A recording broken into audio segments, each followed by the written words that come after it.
quarterbacks work with different coaches, had opportunities over the summer. Just what you see from Bo and his opportunity to work with the QB country guys, what you got out of that? And you can see his release. He doesn't pull out his front hand as much, right? I mean, the guru term is you speaking to the mic, right? So you compact your release. Ty compacted his release as well. You know, he doesn't have as long of a release, but doesn't drop the ball.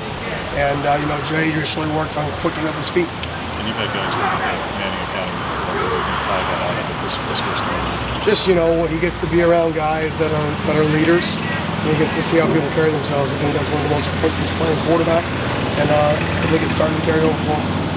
Do you feel like the quarterbacks are feeling a lot more comfortable in the offense now after having a summer being able to learn it? No question. What's been the biggest growth for the younger guys, do you think, this offseason? I just think for the younger dudes, it's strength and conditioning. Right? Getting in the strength and conditioning program has nothing to do with football. It has to do with that weight room and the growth in there. And you're excited by the progress you've seen just across the board on that? 100%. I think Coach Love's doing a great job.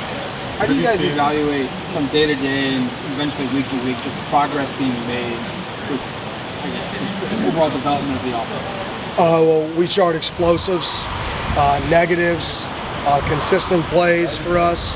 So we chart almost every measurable possible, MAs, penalties, and we're just trying to look for some consistency.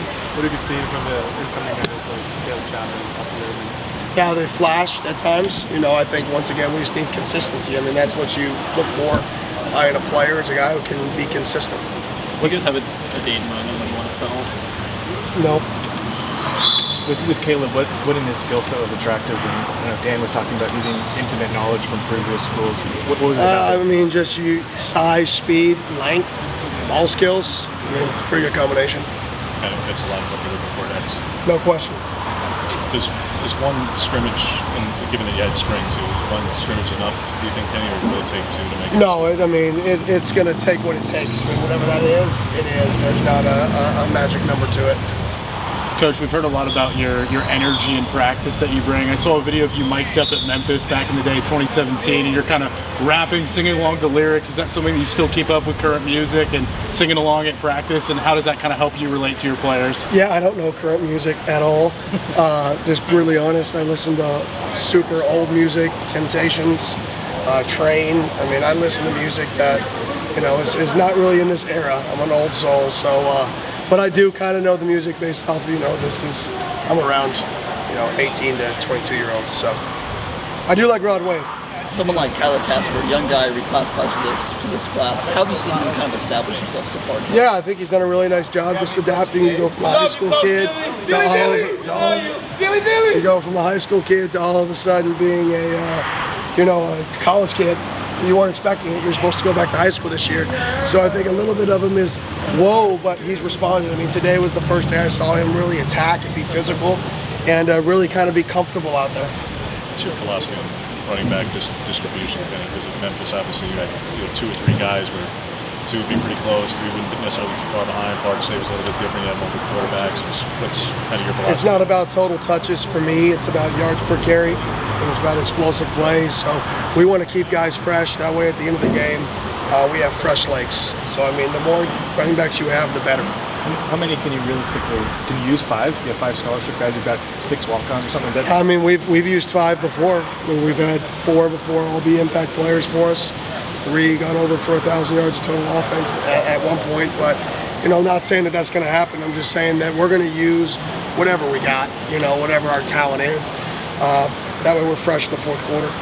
With a lot of transfers and new guys and your skill position players, how does having a solidified offensive line that's already played together increase stability?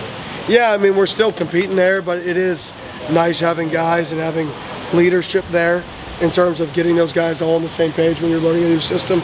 At the end of the day, football's all very similar, right? Especially up front, right? It's just learning a new verbiage and learning the nuances of it. So having all those veterans is definitely making it a better transition. No, it's only a couple days in Shell. Just what you've seen from Josh Connolly so far. Yeah, I mean, you see a big athlete.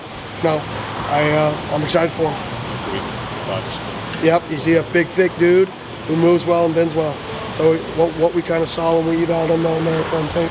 On Monday, or at Media Day, Dan mentioned just at quarterback, command of the offense is going to be a big factor in picking whoever starts. How do you evaluate their growth in the command of the offense? Well, I think it's just in between plays, you know, are they directing the show? If somebody's a misaligned, are they making it right? Or is the play just going to be a negative? You know, at the end of the day, we talked about extreme ownership in our room, right? When you play quarterback, I mean, it is the definition of extreme ownership. Whatever happens is on you. If you don't score, it's on you at the quarterback position. So that just goes into taking charge and having extreme ownership over the unit when you're on the field. Have you seen that growth since end of spring ball to now? I have, and I think part of that is they're more familiar with the offense. You can't make people right, you can't fix problems when your head's still spinning. So I think they're slowly getting it, they're processing it better. It's allowing them to help other guys, you know, when we're not aligned right, or get guys in proper splits. There's the parts that the public sees that we see, kind of particularly quarterback, or spring game, limited spots in practice, but there's all those things that you see in the meeting room that we don't. So how do you weight that in terms of how much time somebody's spending in the film room or looking over film on their iPads or something, or talking about aptitude and control, how much you're quizzing guys? Is there somebody who's taking a lead in that kind of capacity in the quarterback? Not really. I mean, for me, it's about, can you take the meeting room to the field? So some kids may need to spend 5 hours to learn something. Some kid may spend it, look at it, 30 minutes, memorize it, right? Can you take something from the meeting room to the field, right? Whatever that is. So everything for us, we obviously want guys to come in and work and put in that time necessary because that helps you on the field. But at the end of the day, we play football. We don't watch film. So the film is going to help you prepare for football, but we're going to be judged by, you know, the process on the field. Obviously, the film work is going to drastically help you when you get to the field. As you're making these evaluations, you've got 4 days of film now from practice. Does that still feel like a small sample size? Or does that feel like a meaningful body of work to make evaluations? Not meaningful. We haven't even had full pads yet.